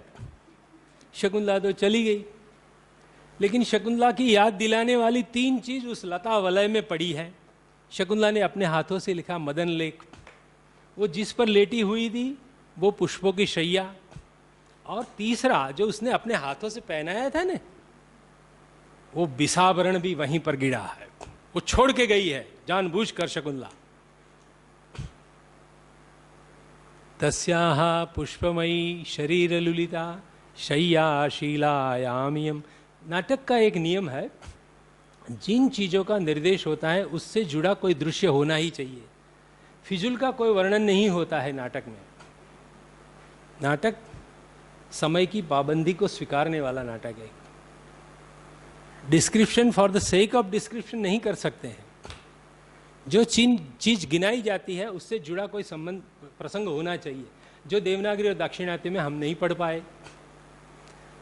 मनमत लेख है, शकुंतला ने अपने नाखून से लिखा, तव न जाने हृदय बाला श्लोक, हस्ताद भ्रष्टमिदम विसाभरणम इति आसज्यमाने क्षणों।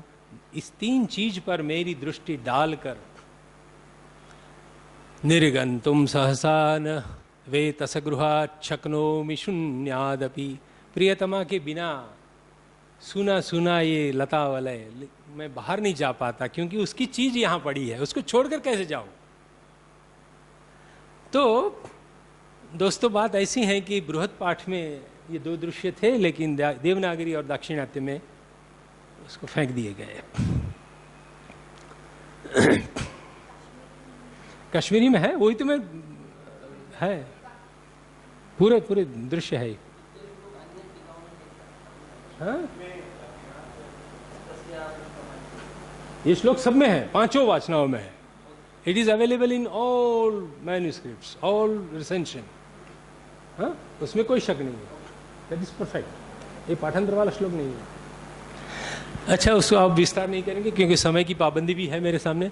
तो ये जो 2 दृश्य, उसमें एक बार दुष्यंत शकुंतला को जीवितेश्वरी कहता है और वो उनको आर्यपुत्र भी कहती है, यानी उसमें दाम्पत्य जीवन के पूरे फुटप्रिंट्स मिलते हैं। ऐसे वो सीन है।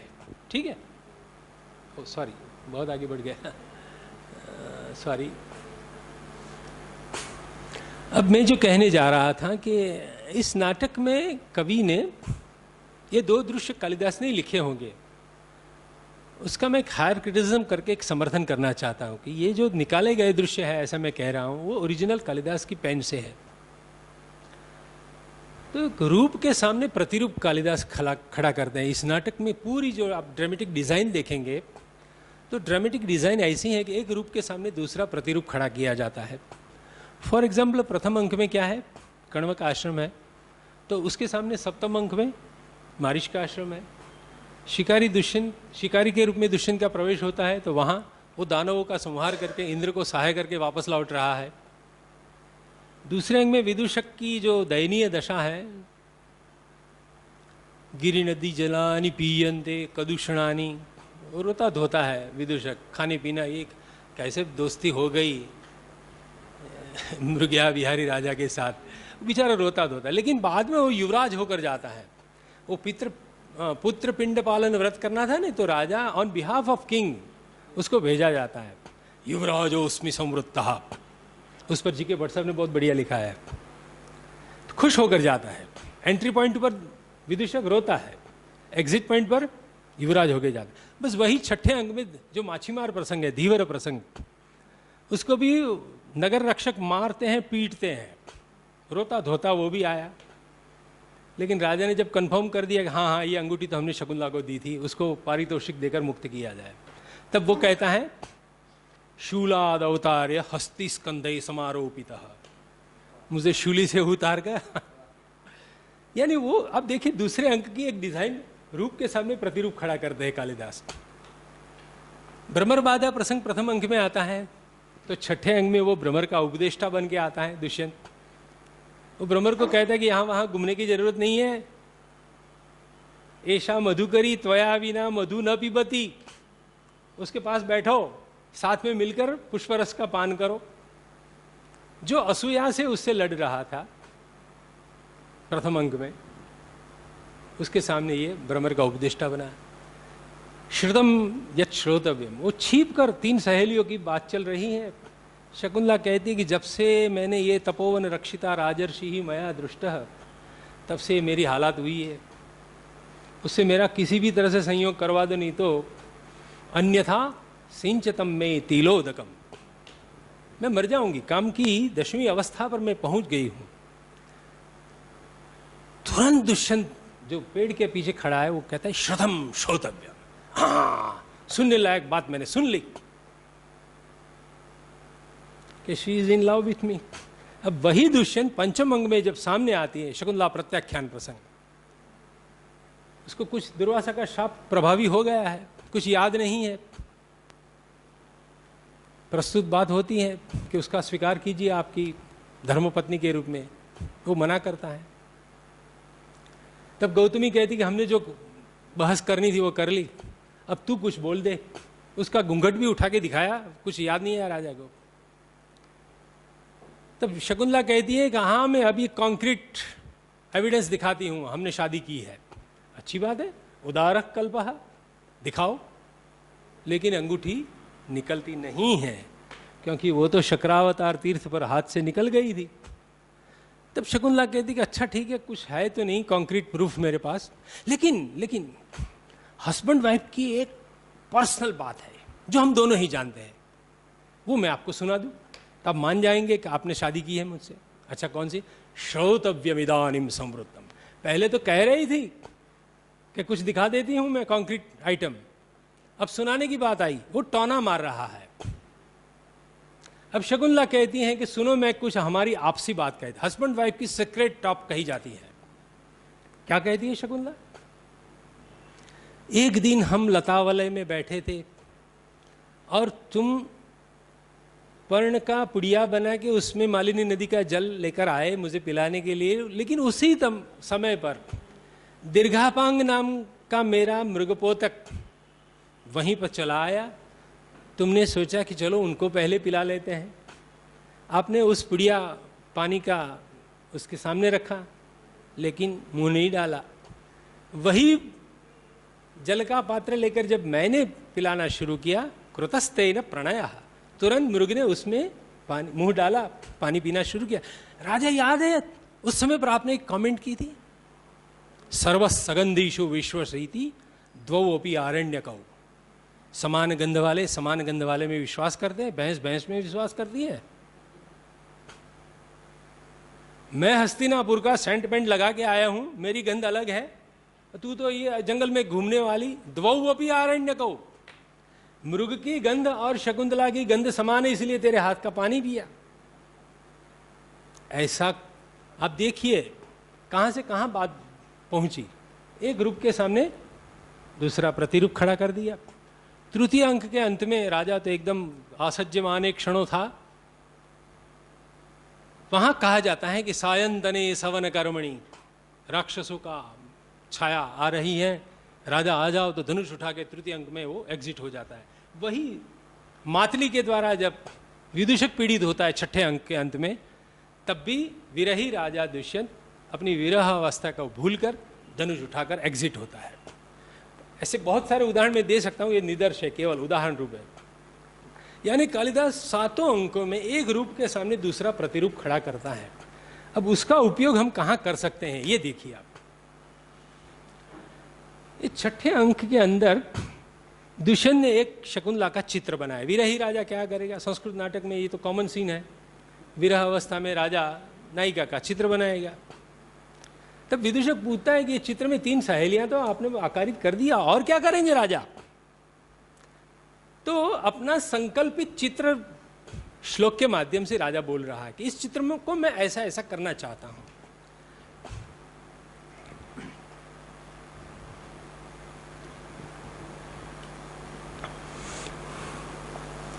कार्या सैकतलीन हंसमिथुना स्रोतो वहा मालिनी पादास्तामभितो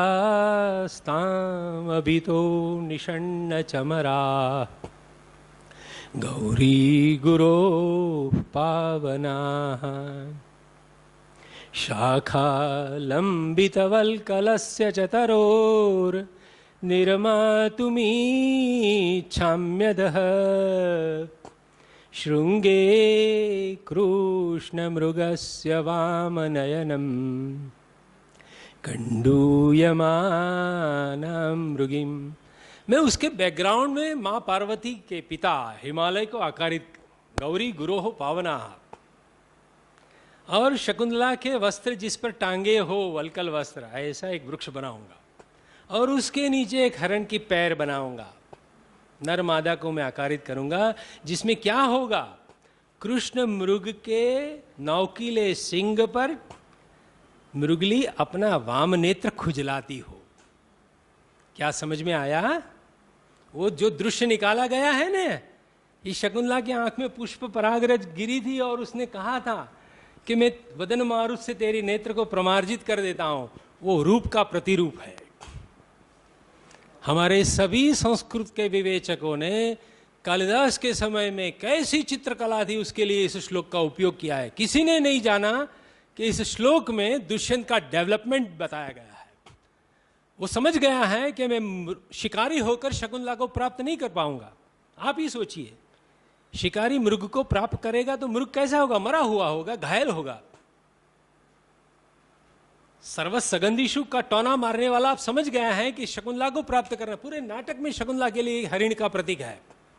उसकी समझ में आ गया है कि शकुंतला को प्राप्त करना है तो राजा होकर, शिकारी होकर मैं नहीं प्राप्त कर पाऊंगा, मुझे भी हिरण होकर खड़ा रहना पड़ेगा। This is the development. दाम्पत्य जीवन का आरंभ है, उसका एक संकल्प इस श्लोक में उसने रखा है। पूरे नाटक की गतिविधि का ये परिणति है। बाद में सप्तम अंक तो स्थूल मिलाप का, पुत्र का, अभिज्ञान का है, लेकिन सही अर्थ में दुष्यंत को अपना अभिज्ञान मिलता है कि मैं राजा होकर, मैं शिकारी होकर शकुंतला को नहीं प्राप्त कर पाऊंगा। जो टोना मारा था ना, उसका यहां जवाब दे रहा है वो स्वयं। उसी रूप में मैं जब खड़ा रहूंगा, क्योंकि मृग थोड़ा भी हिल जाएगा ना तो मृगली की आंख टूट जाएगी, फूट जाएगी, क्योंकि वो बड़े नौकीले होते हैं। I will be A dependable husband, ये उसकी प्रतिज्ञा है।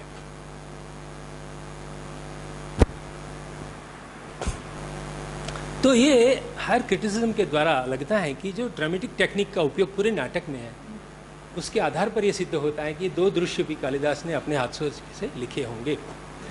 अब मैं थका हूं, मैं केवल स्लाइड बदल देता हूं, आप पढ़ लीजिए।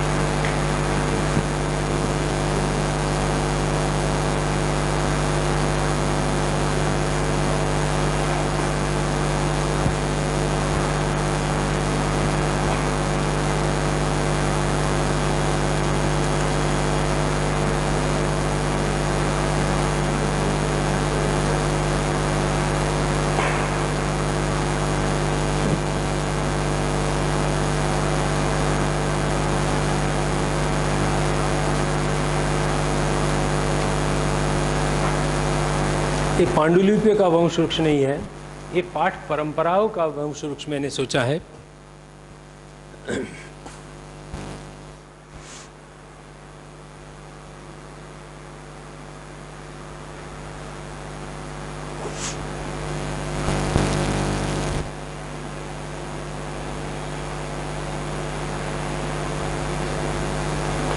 Thank you all.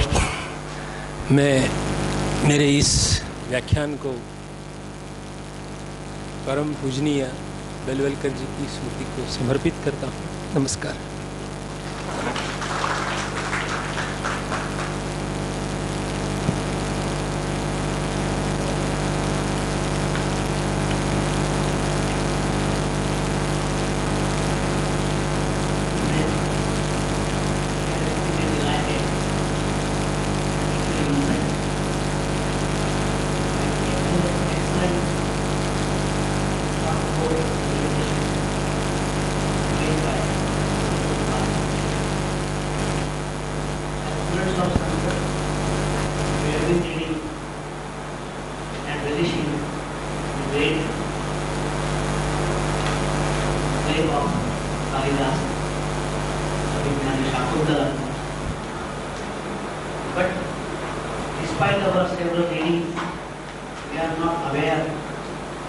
of the so-called interpolations and the changes and various conventions of the play and do not even think of what Kalidas must have written originally.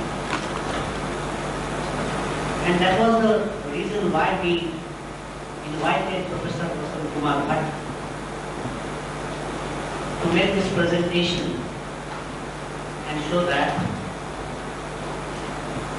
in India, despite various adversities and despite the paucity of funds and time and energy and also age to engage, someone is working on this project for last several years, and even our government is continuing to work on that, for which we are really grateful to you. And we are eagerly looking forward to the result of his efforts in a printed form, so that we can have a most reliable edition of the play. I am aware that he has got very much tired continuously speaking, and although he had some questions, he did not like the interruption because he wanted to complete his presentation. But my intention was to make some breaks so that he gets some relief and also allow others to have some release, for which I am very sorry. I did not want to interrupt you, but it was a very lively presentation. We are very thankful for the time from the bottom of our heart, and also would like to take the next opportunity to listen to you in Pune as well. I was thinking of his presentation and I was reminded of a verse by Malina. Bharati Kalidasasya Durvyakya Vishamuchita Sesha Sanjeevani Tika Namakyo Jeevayishyati. That is what Malina says. And I would make some slight modification in that and would like to say Bharati Kalidasasya Durbuddhim Shamuchita Ujjivayatu Tamatya Vasantam Sumakara.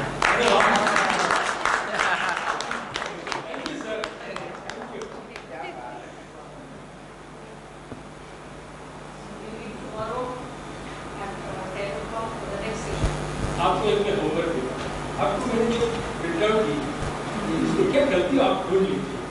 Shakuntala कब सोती है, कब खड़ा होना है, क्या चल रहा है, शकुंतला की पोजीशन देखिए उसमें, ठीक है। तो आशय से आपको दिया गया है कि आप खुद उसमें से ढूंढ निकालिए कि कालिदास का ओरिजिनल क्या होता है।